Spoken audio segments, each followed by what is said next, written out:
ഇന്ന് നമ്മൾ 10ാം ക്ലാസ്സിലെ വൊക്കാബുലറി പാർട്ടിൽ നമുക്ക് എന്തൊക്കെയാണ് പഠിക്കാനുള്ളതെന്നുള്ളതാണ് നോക്കുന്നത്. നമുക്ക് PSCക്ക് ചോദിക്കാൻ ചാൻസ് ഉള്ള കുറച്ച് പോയിൻറ്റ്സ് മാത്രമേ ഉള്ളൂ, എല്ലാം വാരി വലിച്ചിട്ടില്ല. അപ്പോൾ ഒന്നാമത്തെ ചാപ്റ്ററിൽ കുറച്ച് ഇഡിയംസ്, ഫ്രേസൽ വെർബ്, പിന്നെ ഗ്ലോസറി അങ്ങനെയൊക്കെയാണ് ഉള്ളത്. അപ്പോൾ അതിൽ മെയിനായിട്ട് വരുന്ന ഇഡിയംസ് എന്ന് പറയുന്നത് ഒന്നാമത്തേത് hold your tongue. Hold your tongue എന്ന് പറഞ്ഞാൽ നമ്മൾ നാവടക്കി വെക്കുക എന്നുള്ളതാണ്. പിന്നെ സ്പിൽസ് ദ ബീൻസ്, ഒരു സീക്രട്ട് പുറത്ത് പറയുക എന്നുള്ളതാണ് spills the beans. A piece of cake എന്ന് പറഞ്ഞു കഴിഞ്ഞാൽ ഒരു ഈസി ആയിട്ടുള്ളൊരു കാര്യം, അതിനെയാണ് പീസ് ഓഫ് കേക്ക് എന്ന് പറയുന്നത്. The icing on the cake, അതായത് ഒരു കാര്യം നമുക്ക് ഇഷ്ടമുള്ളത് കിട്ടി, അതിനപ്പുറത്തേക്ക് അപ്പം തന്നെ നമുക്ക് മറ്റൊരു കാര്യം കൂടി നമുക്ക് അതേപോലെ ഇഷ്ടമുള്ളത് കിട്ടുന്നതിനെയാണ് നമ്മൾ ഐസിങ് ഓൺ ദ കേക്ക് എന്ന് പറയുന്നത്. അതേപോലെ റെയിനിങ് കാറ്റ് ആൻഡ് ഡോഗ്, അതായത് നല്ല മഴയാണ് എന്ന് പറയുന്നതിന് വേണ്ടിയിട്ടാണ് റെയിനിങ് കാറ്റ് ആൻഡ് ഡോഗ് എന്ന ഇഡിയം യൂസ് ചെയ്യുന്നത്.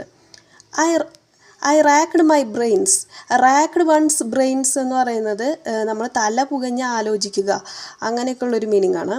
റാക്ക്ഡ് വൺസ് ബ്രെയിൻസ് എന്നും പറയാം. ബെഡ് ഓഫ് റോസസ്, കംഫർട്ടബിൾ ആയിട്ടുള്ളൊരു കണ്ടീഷനെ നമ്മൾ ബെഡ് ഓഫ് റോസസ് എന്ന് പറയും. എൻഡ് ഇൻ സ്മോക്ക്, അതായത് ഒരു കാര്യം വളരെ മോശമായിട്ട് അവസാനിച്ചു എന്നുള്ളൊരു മീനിങ് തരുന്ന ഇഡിയമാണ് end in smoke. Lion share എന്ന് പറയുന്നത് മേജർ ഷെയർ എന്നാണ്, ഒരു സിംഹഭാഗം എന്നൊക്കെ പറയില്ലേ, അതാണ്. ഇനി ഫ്രേസൽ വെർബ്, മെയിനായിട്ട് കുറച്ച് ഫ്രേസൽ വെർബും ഈ ചാപ്റ്ററിലുണ്ട്. ബ്രിങ് അപ്പ് എന്ന് പറഞ്ഞാൽ ഒരു കാര്യത്തെ പറ്റി ഇൻട്രൊഡ്യൂസ് ചെയ്യുന്നതിനൊക്കെ വേണ്ടിയിട്ട് ഉപയോഗിക്കുന്നതാണ് ബ്രിങ് അപ്പ്. സ്പീക്കപ്പ് എന്ന് പറഞ്ഞാൽ തുറന്നു പറയുക.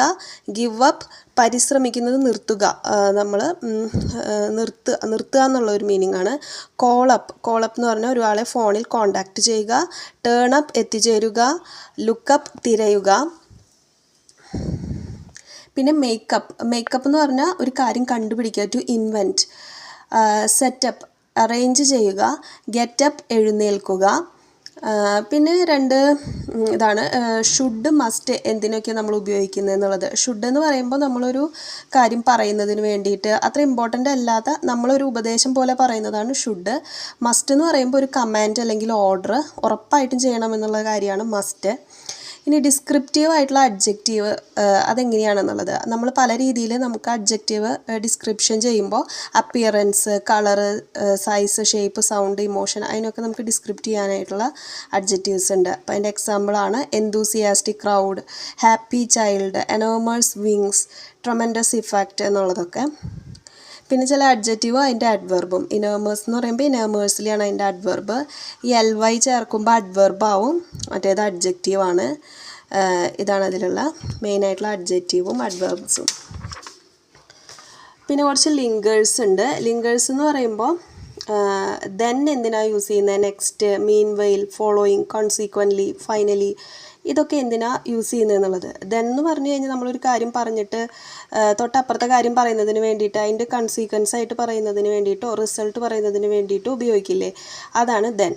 നെക്സ്റ്റ് എന്ന് പറയുമ്പോൾ ഒരു കാര്യം പറഞ്ഞിട്ട് തൊട്ടടുത്ത കാര്യം പറയുന്നതിന് വേണ്ടിയിട്ടോ, അല്ലെങ്കിൽ നമ്മളിപ്പോൾ നെക്സ്റ്റ് എന്ന് പറയില്ലോ, അടുത്ത ആൾ, അല്ലെങ്കിൽ ഒരു ഓർഡറായിട്ടോ അങ്ങനെയൊക്കെ പറയാം.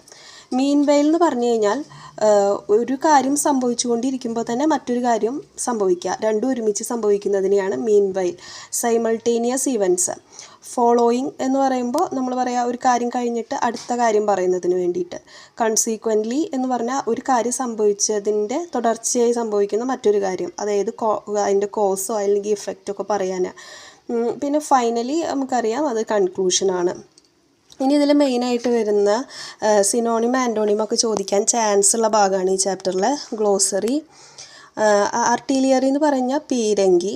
ബെയിലീഫ് എന്ന് പറയുമ്പോൾ ക്രമസമാധാനം പാലിക്കുകയും തടവുകാരുടെ ചുമതല വഹിക്കുകയും ചെയ്യുന്ന ഉദ്യോഗസ്ഥൻ, അതായത് ജയിലൊക്കെ നോക്കി നടത്തുന്ന ആൾ, അത് ഒരു അർത്ഥമാണ്. ബസാർഡ് എന്ന് പറയുന്നത് ഒരു വലിയ ഇരപിടിയൻ പക്ഷി. കാസ്റ്റവേ എന്ന് പറഞ്ഞാൽ ഒറ്റപ്പെട്ട വ്യക്തി, വിഷമിക്കുന്ന വ്യക്തി എന്നൊക്കെ അർത്ഥമുണ്ട്. കോഫർ എന്ന് പറഞ്ഞാൽ നല്ല ഉറപ്പുള്ള ഒരു പെട്ടി, അതായത് നമുക്ക് വിലപിടിപ്പുള്ള വസ്തുക്കളൊക്കെ എടുത്തു വയ്ക്കാൻ പറ്റുന്ന ഒരു പെട്ടി. പിന്നെ ഡിറ്റാച്ച്മെൻറ്റ് എന്ന് പറയുന്നത് ഒരു ഗ്രൂപ്പ് ഓഫ് സോൾജേഴ്സിനെയാണ്. ഡ്രഞ്ച്ഡ്, സോക്ക്ഡ്, അതായത് കുതിർന്ന, നനഞ്ഞ എന്നൊക്കെയാണ് ഡ്രഞ്ച്ഡിൻ്റെ അർത്ഥം. എയ്ഡർ ഡൗൺ എന്ന് പറയുന്നത് മൃദുലമായ കിടക്കവിരി, തൂവൽ കൊണ്ടോ പഞ്ഞി കൊണ്ടോ ഒക്കെ ഉണ്ടാക്കിയിട്ടുള്ള വളരെ മൃദുലമായിട്ടുള്ള ഒരു കിടക്കവിരിനെയാണ് എയ്ഡർ ഡൗൺ എന്ന് പറയുന്നത്. എംബ്രാസ് എന്ന് പറഞ്ഞാൽ ലജ്ജയുണ്ടാക്കുക, നാണിപ്പിക്കുക, വിഷമമുണ്ടാക്കുക എന്നൊക്കെയുള്ളൊരർത്ഥമാണ്. ഗെട്ടോ എന്ന് പറയുന്നത് ഒരു ചേരി, അതായത് പാർശ്വവൽക്കരിക്കപ്പെട്ട ജനങ്ങളെ എല്ലാവരും കൂടി ഒരുമിച്ച് ജീവിക്കുന്ന ഒരു സ്ഥലത്തിനെയാണ് ഗെട്ടോ എന്ന് പറയുന്നത്. പിന്നെ ഗ്രാൻഡ്വർ എന്ന് പറഞ്ഞാൽ നല്ല അട്രാക്റ്റീവ് ആയിട്ടുള്ളൊരു അപ്പിയറൻസ്, ആകർഷകമായ രൂപം. ഹാങ് ഓൺ എന്ന് പറഞ്ഞാൽ അതിൽ തന്നെ പിടിച്ചിരിക്കുക, അല്ലെങ്കിൽ പ്രതീക്ഷയോടെ ഇരിക്കുക, ഒരു കാര്യത്തിൽ ലക്ഷ്യത്തിൽ തന്നെ തുടർന്നിരിക്കുക, അതാണ്. ഇംപാക്റ്റ് എന്ന് പറയുന്നത് നിർത്തിവെക്കുക എന്നുള്ളതാണ്. പിന്നെ ഇൻകോംപ്രിഹെൻസിബിൾ ഡയലക്റ്റ് എന്ന് പറയുന്നത് നമുക്കറിയാത്ത ഒരു അൺനോൺ ആയിട്ടുള്ളൊരു സ്ട്രേഞ്ച് ആയിട്ടുള്ളൊരു ലാംഗ്വേജ്, ഒരു ഭാഷേനെയാണ് അങ്ങനെ പറയുന്നത്. ഇൻഫെർനോ എന്ന് പറഞ്ഞാൽ ഒരു ഹെല്ലിഷ് പ്ലേസ്, വളരെ നരകസമാനമായ ഒരു സ്ഥലം, നരകത്തെ പോലെയുള്ള ഒരു സ്ഥലമാണ് ഇൻഫെർനോ. ഇൻവാലിഡ് രോഗി. ഇറിഡിസെൻറ്റ് എന്ന് പറഞ്ഞാൽ തിളക്കമുള്ള, പ്രകാശിക്കുന്ന എന്നൊക്കെയാണ് അർത്ഥം. ലാർഡർ എന്ന് പറയുന്ന ഒരു കലവറ, സ്റ്റോർ റൂം. ലെഫ്റ്റനൻ്റ് എന്ന് പറഞ്ഞാൽ സായുധ സേനാംഗം, അതിൻ്റെ സ്പെല്ലിംഗ് ഒക്കെ വരാറുണ്ട്, അത് ശ്രദ്ധിക്കണം. പിന്നെ ലോഫ്റ്റ് എന്ന് പറയുന്നത് ഒരു സ്റ്റോർ റൂം തന്നെയാണ്. പിന്നെ ലൂപ്പർകോൾ എന്ന് പറയുന്നത് പുരാതന റോമിലെ ഒരു ഉത്സവമാണ്, അവിടുത്തെ ഒരു ആഘോഷമായിരുന്നു. പിന്നെ മാഗ്നാനിമസ് എന്ന് പറയുന്നത് വരാൻ ചാൻസ് ഉള്ളതാണ്. അതായത് നമ്മൾ ബെനവലൻ്റ് എന്നൊക്കെ പറയുമല്ലോ, ജനറസ്, ഉദാരമതി, അതായത് ഒരുപാട് പിശുക്കില്ലാതെ എല്ലാവർക്കും എല്ലാതും കൊടുക്കുന്ന എന്നൊക്കെ ഒരു അർത്ഥമാണ് മാഗ്നാനിമസ്, അത് ഇമ്പോർട്ടൻ്റ് ആണ്. നെയ്വ്, നിഷ്കളങ്കനാണ്, അല്ലെങ്കിൽ അനുഭവ സമ്പത്തൊന്നും ഇല്ലാത്ത ഒരാൾ. അപ്പോൾ അനുഭവ സമ്പത്ത് ഉള്ള ഒരാളെ നമ്മൾ വെട്ടേരൻ എന്ന് പറയും. അപ്പോൾ അതിൻ്റെ ഒരു ആൻറ്റോണിമായിട്ട് ഈ ഒരു വേർഡ് ചോദിക്കാൻ ചാൻസ് ഉണ്ട്. റാഗ് പിക്കർ എന്ന് പറഞ്ഞു കഴിഞ്ഞാൽ മാലിന്യം ശേഖരിക്കുന്നവർ ആണ്. റെസൊണൻറ്റ് എന്ന് പറഞ്ഞാൽ പ്രതിധ്വനി. സ്ലംപ് എന്ന് പറഞ്ഞാൽ തളർന്നു വീഴുക, അല്ലെങ്കിൽ തളർന്നിരിക്കുക എന്നൊക്കെയാണ് അർത്ഥം. അപ്പോൾ ഇത്രയാണ് നമ്മുടെ 10ാം ക്ലാസ്സിലെ ചാപ്റ്റർ 1 ഇംഗ്ലീഷിൽ നമുക്ക് വൊക്കാബുലറി ആയിട്ട് വരാൻ ചാൻസ് ഉള്ള പോയിൻറ്റ്സ്.